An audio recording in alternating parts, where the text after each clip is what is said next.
आज हो जाएगा कुछ ऐसा कि मेरा मिट्ठू बरसों बाद भी मुझे पहचान जाएगा और हो जाएगा इतना खुश कि मैंने सोचा ही नहीं था। तो hey guys, welcome to my blog. तो आज भोर में ही मैं और मेरी फैमिली निकल गए बहुत दूर जाने के लिए, किसी को सरप्राइज देने जी। और ये है हमारे जीजा जी, जिनके बदौलत हमारी सवारी खुली। काहे कि पर्सनल ड्राइवर तो यही है न जी। मिलो दूरी तय करने के बाद अब हमारी धन्नो थक चुकी थी और साथ ही हम अनियो जी। और ये देखिए, ये है हमारी प्रिंसेस, जो गाड़ी से उतरते ही मिट्टी मिट्टी करने लगी और पूछने पर बोली कि टाइम पास कर रही है। और वहीं हमारे एक गो दीदी खड़ी तो दूसरी बड़की दीदी बच्चा यानी सीनू को सुलाने में लगी रही। बैठे बैठे हम लोग उब चुके थे गाइस, तो थोड़ा बाहर टहलना तो बनता था ना, इसलिए हम लोग बाहर निकल कर टहल लिए। और सफर को यादगार बनाने के लिए बीच बीच में रुकना जरूरी होता है न जी। और यहाँ पर रुककर फिल्मों के गानों वाली जंगल की याद आ गई, जिसमें एक साइज के लंबे लंबे पेड़ होते हैं। और यहाँ पर हमारा लल्ला जूता के लिए रो रहा था।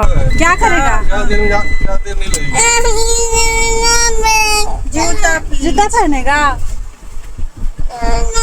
बोलो टाइगर दिखा दो, बोलो टाइगर। चलते चलते शाम हो गई गाइस, और ये देखिए कितना प्यारा नजारा है। धीरे धीरे हम लोग मैदान को छोड़कर पहाड़ों पर चढ़ने लगे और इस प्यारे से नजारों को देखते हुए आगे बढ़े। और रास्ता खत्म ही नहीं हो रही थी जी, काहे कि जा भी तो रही थी इतना दूर। सोते जागते अब लगभग पहुंच ही गई, क्योंकि ये सारी पहाड़ियाँ जानी पहचानी आने लगी थी जी। तो मैं आ रही थी अपने पुराने घर यानी छत्तीसगढ़। और यहाँ पर सबके घर या बगान को जंगली जानवरों से बचाने के लिए लकड़ी का बाड़ लगाया हुआ रहता है। और ये देखिए गाइज, मैं दिखाती हूँ अपना सबसे प्यारा जगह यानी मेरा स्कूल। ये रहा मेरा स्कूल, जिसे देखने के लिए प्रिंसेस कब से उतावली थी, और साथ ही मैं भी, क्योंकि इससे बचपन की यादें जुड़ी हुई है न जी। घंटों सफर करके फाइनली हम लोग पहुँच ही गए अपना डोमन हिल मार्केट, क्योंकि आज संडे रहा तो सारी दुकानें बंद थी। यहाँ से मेन रोड खत्म होता है और हमारे घर के लिए रास्ता खुलता है। शाम होने वाली थी और धूप खिली हुई थी, और इस रास्ते को देखकर मेरी यादें ताजी हो रही थी, क्योंकि इन सब जगहों पर आना जाना लगा रहता था गाइस। ये है डोमन हिल का मंदिर, जहाँ मैं डेली शाम को आरती में आती थी। और ये मंदिर बिल्कुल नई बन गई गाइस, जो बहुत ही प्यारा लग रहा है। और अब स्टार्ट होता है बहुत ही बड़ा सा स्लाइड रोड का जी। यहाँ पर बारिश में पूरा झरना जैसा पानी नीचे की ओर बहते रहता है। और ये रहा अपना दफाई। घर के इतने नजदीक आकर